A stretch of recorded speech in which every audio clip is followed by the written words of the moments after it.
city? Well, you know, if I had an answer to that question, I would be a billionaire at this point, because it would take me a lifetime to figure out why any individual would think it's okay to pull a gun just because you got your behind whipped the old-fashioned way, and you just decide that now you need to take a gun out and shoot somebody. Or the groups that figure, well, okay, this guy who, and I don't want to say friends, because associate's a more appropriate word, because as much bravado that's circulating with these two groups at this point, once we start bringing people in handcuffs, you'd be amazed at how quick they're not really friends and they give up the information. So, you know, when they're in, when they're on like a block at the county prison and they're talking all the tough guy stuff, when they're sitting upstairs and they're looking at 10, 20, 30 years, they give up the information quickly. So there is no honor among thieves, and I've said that a million times. But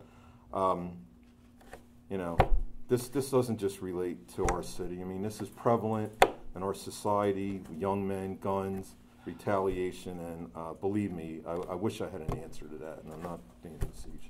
Do you have any idea what the population we're looking at? Like, not just their age, but how many? Is it, you know, 10 on 10? Is it 30 and 30? You know, like, well, I mean, that's hard to measure, because some individuals decide to get involved in a fight that really didn't concern them, okay, just because they feel like it, or they think, you know, there's some measure to gain or some status to gain by getting involved in something. So really, at this point, it's hard to put a number on who else is involved. Was the 21-year-old victim from overnight at the Rainmakers Lounge on Monday? As far as we know, we haven't established that yet. But the one thing we have established, the victim last night definitely is associated with the group that was involved with the fist fight at Rainmakers initially. And why are they fighting? Do you know why the two groups don't You know, I mean, why do people in this age bracket fight? You know, you looked at me wrong, you bumped into me, you dated my girlfriend 12 years ago when we were in middle school. I mean, it's always nonsense. It's not over anything that you could ever justify in a court of law. I know you want people to speak up, but don't you want to say something to the people who are doing this violence to stop it, to put the guns down, you know, use fists instead or something? I don't know. Yeah, I mean, again, if I had a magic wand to do that, the words from the group up here, because, you know, we're on the right side of the law, and to these kind of folks, you know, we're evil. We're the bad guys. So nothing I can say to them except that, you know, at some point, and it always happens, they either end up dead, face up in the funeral parlor looking at the ceiling cold, or they end up in an orange jumpsuit in the state penitentiary. You know, they'll be in jail when my grandkids are grown. And believe me, you know, when they go away for a long time, you know, if you talk to correction officers, it's almost hysterical how emotional they get when they realize, you know, they get a visit from their girlfriend the first 3 or 4 weeks. Then all of a sudden, no more visits, no more phone calls, the family stops coming. So, you know, if that's the world they're looking forward to, we would like to facilitate that, and we intend to. But to speak to them and say, oh, hey, guys, come on, put the guns down, that's not going to work with this crew. It's death or jail when you have that sort of mentality, and that's sad. Do you have a specific suspect in Saturday's shooting? Well, again, I'm not trying to be evasive, but when I say significant progress, that means if I say any more than that, that might lengthen the process of bringing this individual in. But trust me, as soon as we have something that we can put out, whether we get to them or we have the photos that we're going to put out, we will plaster the city and community and the state with pictures of any individual that we're looking for. So the video's working? You have pictures? No, that's when I we just want to back up to Sure, to your go. question just for a minute, Sure. Chief. I think you have two challenges really today that we didn't before that are bigger issues. One is we have a culture that seems to glorify gangster violence, and they're seen as the heroes by so many of our young people, and that needs to change. It needs to stop. The second thing is the rhetoric that we've seen out there that demonizes law enforcement and police.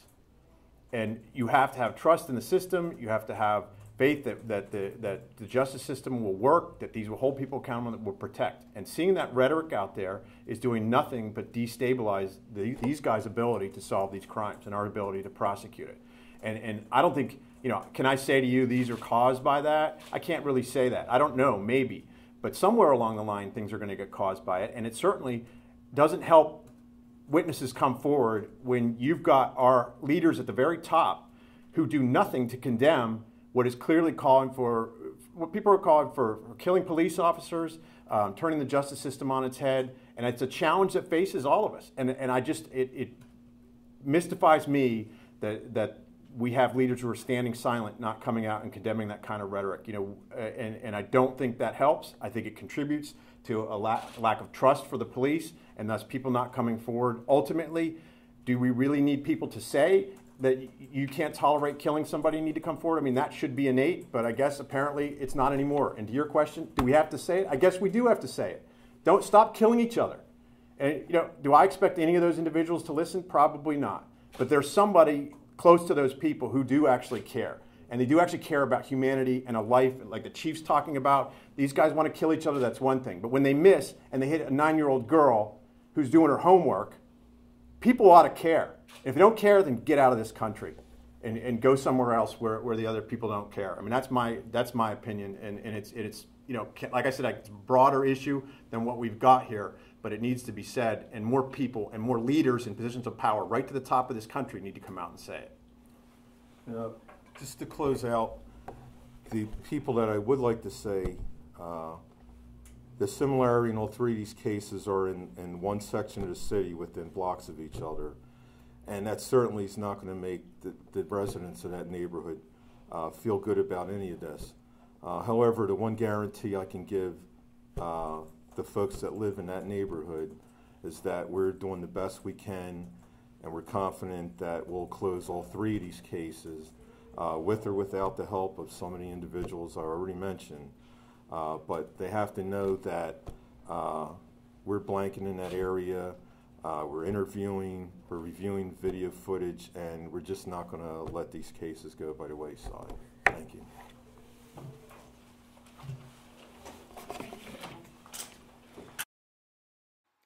If you have information on the recent homicides or shootings in Lancaster, please contact Lancaster City County Crime Stoppers.